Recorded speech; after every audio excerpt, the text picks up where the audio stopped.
Bom, se você tem interesse em morar no Japão, mas não é descendente de japonês, fica nesse vídeo que eu vou falar um pouco sobre vistos, né, para você morar aqui no Japão. Bom,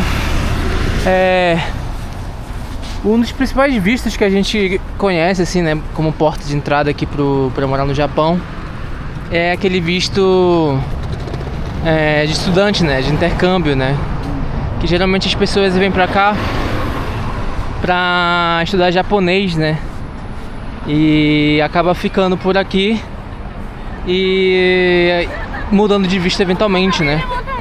Realmente essa é uma das melhores estratégias, assim, pra quem é brasileiro, não é descendente de japonês, né, e vem pra cá, né.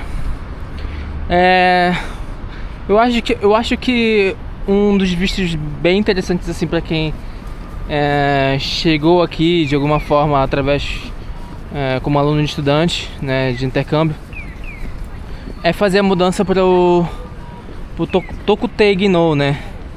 Se chama Tokutei Ginnou, caso você queira pesquisar, né. Mas basicamente esse visto, ele é um visto que tem várias áreas, né, meio que específicas de trabalho, né. Então pode ser que você trabalhe na área de construção, pode ser que você trabalhe na área de hotelaria, pode ser que você trabalhe na área de, digamos, de pesca,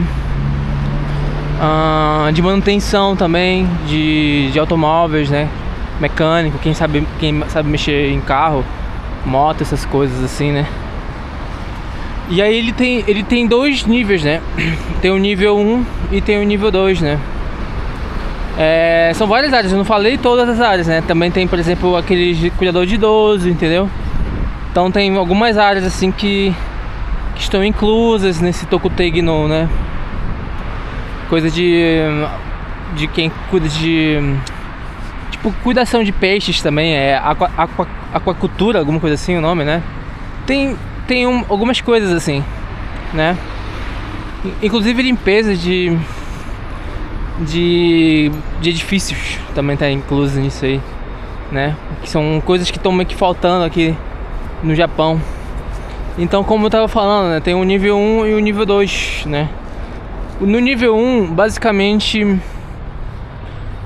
você precisa fazer duas provas para conseguir se qualificar nesse visto, né. Uma, basicamente, é a prova de japonês de proficiência da língua, né. E você tem que passar especificamente no nível N4, né. O nível mais básico é o N5, né, que é um japonês bem básico. Aí em seguida vem o N4, entendeu? E aí acima disso tem o N3, N2 e o N1, né, que é o mais difícil de todos.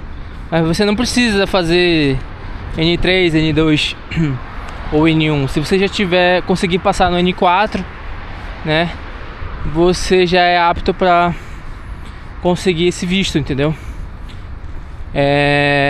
Bom, para você conseguir passar no N4 aí, eu, né, acredito aí que se você se der uma esforçada assim, consegue entre 1 ano e meio e 2 anos você consegue, né, estudando japonês, passar nessa prova. E o interessante é que você pode fazer essa prova aí do Japão mesmo, entendeu? Desculpa, aí do Brasil mesmo, entendeu? Você pode fazer a prova no próprio Brasil, porque tem vários países no mundo em que essa prova é realizada na mesma data, entendeu?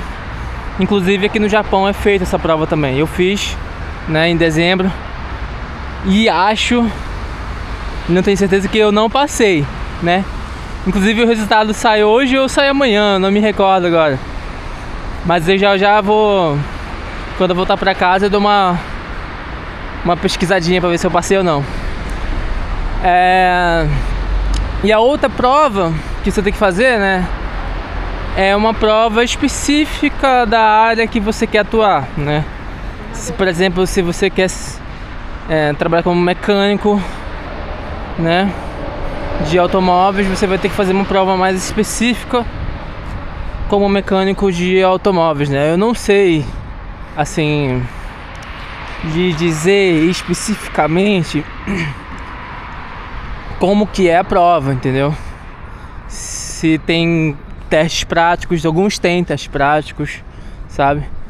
Alguns têm uma parte pelo computador também, né? E essas provas de testes específicos, né, como hotelaria, cuidador de idoso, etc e tal, essas provas sim, você vai ter que fazer aqui no Japão, né? Porque até o momento o Brasil ele não integrou essas provas para eleger os brasileiros de fazerem a prova dentro do Brasil, né? Eu digo isso porque tem alguns países aqui na Ásia, como o Vietnã, né? Como talvez Indonésia, talvez até China, né? Que eles possuem essa prova no país deles, entendeu? Então eles meio que não precisam vir pro Japão para poder fazer a prova. Eles podem fazer do próprio país, entendeu? Infelizmente o Brasil não tem essa prova, entendeu? Mas a partir do momento que você passa nessa prova específica da área que você quer, né? Por exemplo, construção civil, né? Digamos que você manja aí, né? Como ajudante de pedreiro, ou pedreiro propriamente dito, ou manja de mexer em elétrica. Eu acho que até deve ter na parte disso, porque eu acho que entra em construção civil, né? Mas se você manja de alguma parada dessa, assim, você tem alguma técnica, né? E consegue, né, passar na prova do JLPT-N4 e consegue passar numa prova específica dessa, fazendo a prova aqui no Japão, você se elege, né, apto para conseguir o visto, que é o Tokutei Ginou, né, de nível 1, né?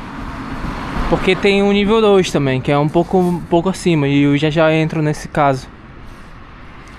Mas o Tokutei Ginou 1, nele você não pode trazer família, né?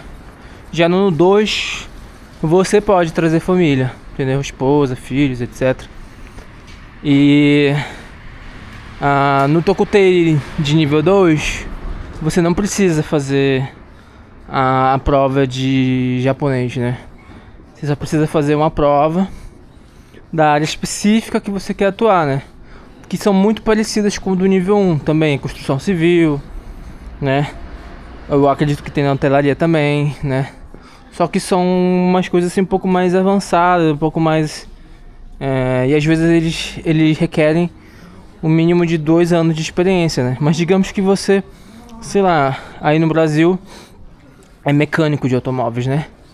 Você já consegue comprovar de que você tem 2 anos de experiência naquela área, entendeu? Como mecânico de automóvel. E aí você consegue, sei lá, vir aqui pro Japão e fazer a prova específica da área, né? Se é para mecânico de automóvel, vai ser uma prova de mecânico para mecânicos de automóveis. Você passando nessa prova, você fica apto, sem precisar estudar japonês, né? No nível 2, no Tokutei Ginou nível 2, você não precisa da prova de JLPT, como eu falei, né? Então você passando, você fica apto para conseguir um visto aqui. Mas aí entra um terceiro critério em todos esses outros vistos, né? Esse terceiro critério obviamente, uma empresa que vai solicitar, né, esse visto para você, entendeu? Como ela querendo que você trabalhe para ela, entendeu? Então, no caso, esse terceiro critério basicamente é a empresa que você tá aplicando que vai solicitar, né, esse visto para você, né? Porque você não pode por si só pedir o visto, entendeu? Mas você preenchendo o critério pra aplicar, a empresa pega a papelada e dá a entrada no teu documento, entendeu? Aí fora do Tokutei Ginnou, existem outros vistos também, né? Entre eles, vistos de trabalhos mais específicos, assim, por exemplo, como de engenheiro, como quem trabalha em marketing, como quem trabalha na área de TI, né? E esses vistos aí você meio que resolve diretamente com a empresa, sabe? Você pode pedir diretamente para a empresa para que ela possa contratar você, né? E às vezes você até consegue, né? Em contato com uma empresa aqui do Japão, falando com eles online e etc. Por exemplo, um cara de TI, né? Que ele consegue, né, mostrar todas as habilidades dele pelo computador, né? E resolvendo questões no próprio computador. Mesmo estando no Brasil, ele consegue meio que de alguma forma mostrar para uma empresa japonesa de que ele tem todas as competências necessárias para trabalhar na empresa, e a empresa simplesmente querendo que você trabalhe para ele. Você não precisa fazer prova de japonês nem nada, entendeu? Você só fecha com a empresa mesmo, e a empresa vai te dar o visto, entendeu? Eles vão dar uma entrada e tudo mais, e vai meio que resolver por aí, entendeu? Então já é uma outra área que é fora do Tokutei Ginnou, né? Que são áreas que, como eu havia dito, tem marketing, tem engenheiros, profissionais de TI, né? É uma gama de profissões aí que talvez o seu caso pode ou não se aplicar, né? E caso aplique-se e você tenha interesse, você vai ter que encontrar uma empresa, né, para poder conseguir fazer essa mudança de visto. E eu acredito que quem mora aqui no Japão, né, tem um pouco mais de facilidade no sentido de conseguir encontrar empresas, né, de entrar em contato, né, de fazer entrevista cara a cara, etc, né. Então, por isso que é legal, assim, o povo que vem com visto de estudante, né, de intercâmbio pra cá, porque eles têm a possibilidade de explorar o que tem aqui, né. Agora, uma coisa que você tem que fazer é meio que se preparar bastante, né, fazer um bom planejamento pra não ficar muito à toa aqui, né. Ser um pouco mais objetivo, talvez, pra poder fazer a mudança do visto, né? Se você tem o interesse de morar aqui no Japão, você tem que vir com a mente focada nisso, entendeu? Focada em conseguir o visto. Bom, esse é o primeiro vídeo a respeito desse assunto, né? Vão ter outros vídeos, porque eu também tô na correria aí pra mudar o visto, e acredito que esse ano eu consiga. E eu quero convidar você para seguir o canal para acompanhar essa jornada. Beleza? Um abraço. Tchau, tchau.